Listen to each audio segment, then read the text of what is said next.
So what is reentrancy? So this is a really simple example of a contract that is vulnerable to reentrancy. So reentrancy is kind of like a vulnerability in concurrency, except of course, because the EVM is single-threaded, there isn't anything like concurrency on the EVM. If you've ever written driver code or interrupt handling code, reentrancy is a significant concern there.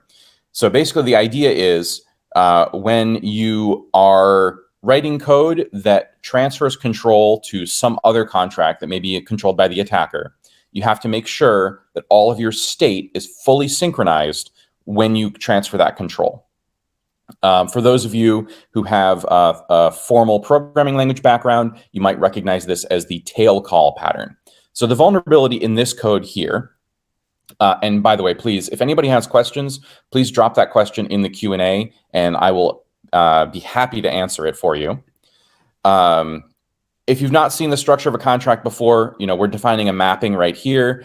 This also defines a public accessor for that mapping.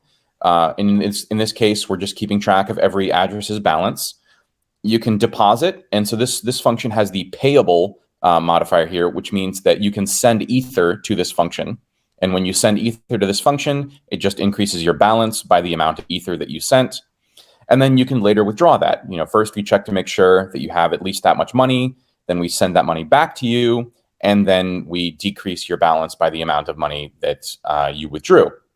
And this is the vulnerability here, right here, in this red line.